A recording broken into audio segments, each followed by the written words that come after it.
is Thursday, everybody. I don't usually film today, but I didn't film on Tuesday, which is when I usually film, so we're switching things up this week. What's up, guys? My name is Moo. I am a college student who loves reading, and I'm here to share my love with all of you. Yay! Excuse me if I am not super energetic this video, because I am not feeling my best, but that is okay. I will film because I love this and this is a hobby that I enjoy.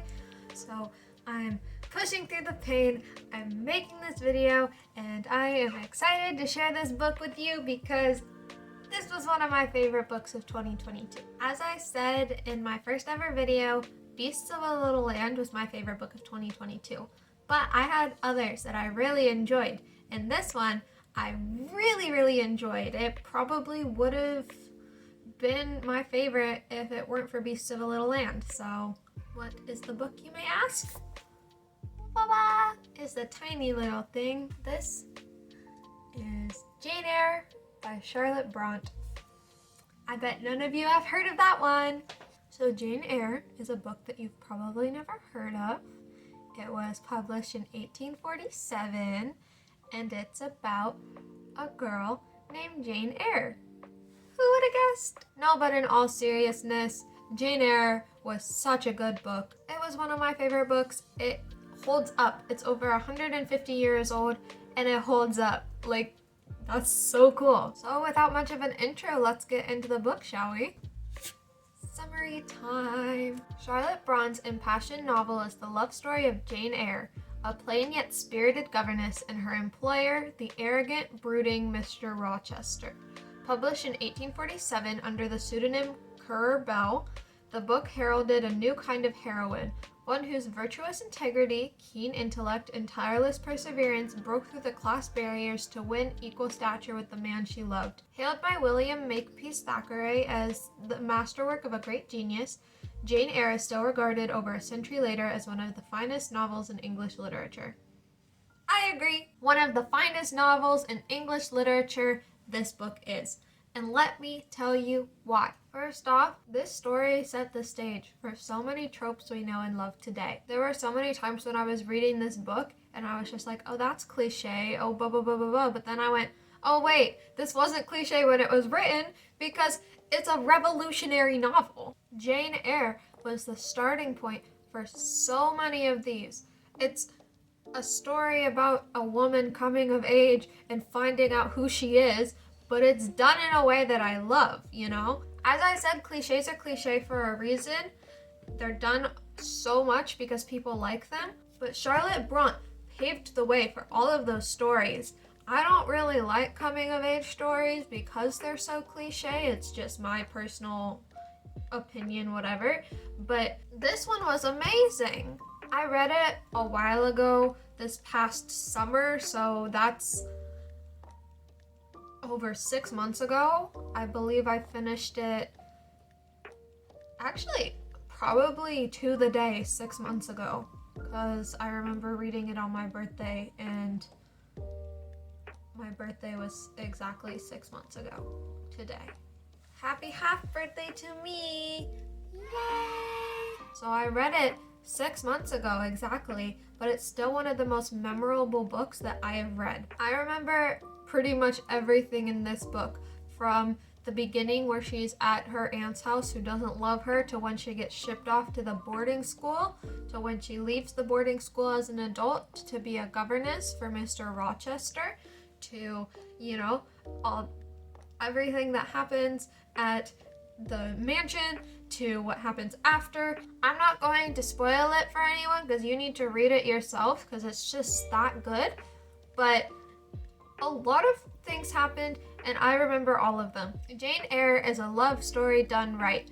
It's not a romance book. It's centering around Jane Eyre's life, not her love life, but they do the romance justice in this book and I am here for it. Plus, Jane Eyre and Mr. Rochester are both known to not be attractive.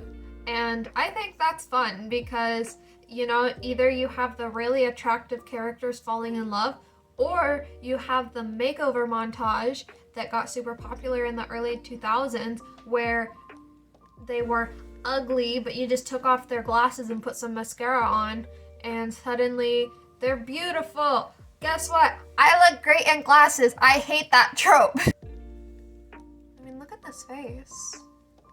Look at her. So pretty. Oh, I could stare at myself all day. Going like this doesn't make me any prettier. I mean, girl, you're a looker. I like you. Just kidding. Going like that doesn't make me that much prettier, if at all, you know? Stuff like that is not my style because I don't like this hate against glasses. Justice for glasses. Woo! I said this was gonna be low energy. This is not low energy. Look at me.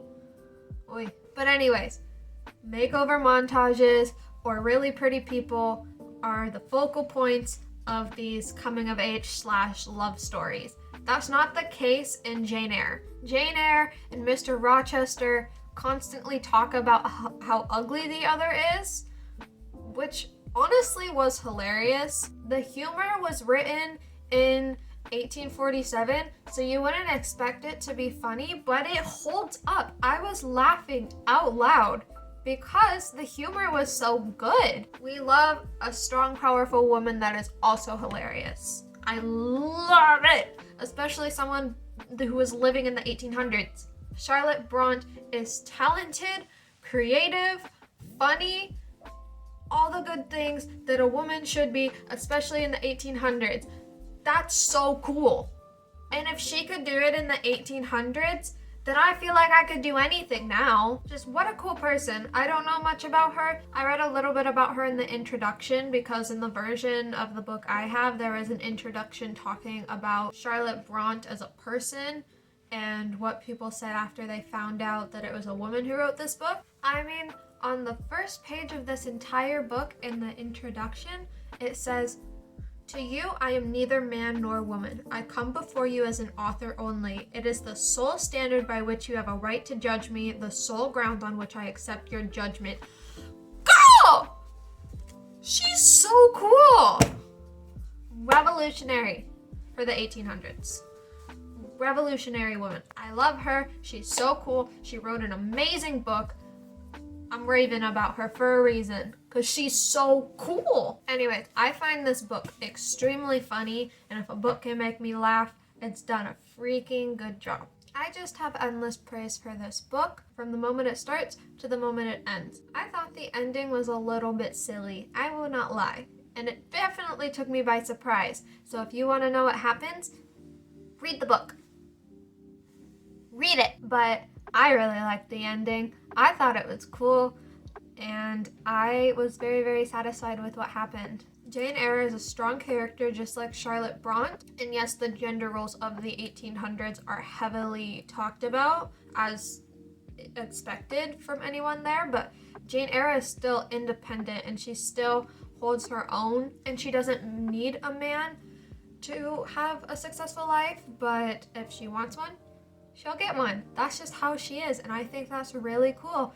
It's a plain and simple woman, like an actual plain and simple woman that people call unattractive, not, oh, I'm just not like other girls, I don't wear makeup. It's not like that. She's a legitimately societally unattractive woman, and Mr. Rochester is a societally unattractive man. He's not conventionally attractive in the least bit, but they have a connection and it's really cute, and you should read it because it's adorable. Who would I recommend this book to? I'd recommend this book to people who are interested in history or historical fiction, but this is not historical fiction because it was written as contemporary fiction. It's just in the past now. I would recommend this to people who like romance, who like coming of age stories. I think that's it. I would recommend it to these three groups of people. That'll be all for today then. I hope you guys have a wonderful day. If you like this video, like it. If you have something to say, comment down below. If you like what I'm doing here, consider subscribing, because I'm having a lot of fun with this. It's been so fun so far. This is just a hobby that I didn't know that I would love so much, but I do. I think it's just so fun to make these videos, and I'm really grateful to those of you who watch them. So if you want to subscribe, consider subscribing. But with that being said, this has been Moo. I hope you have a wonderful day, and I'll see you in the next video. Bye bye!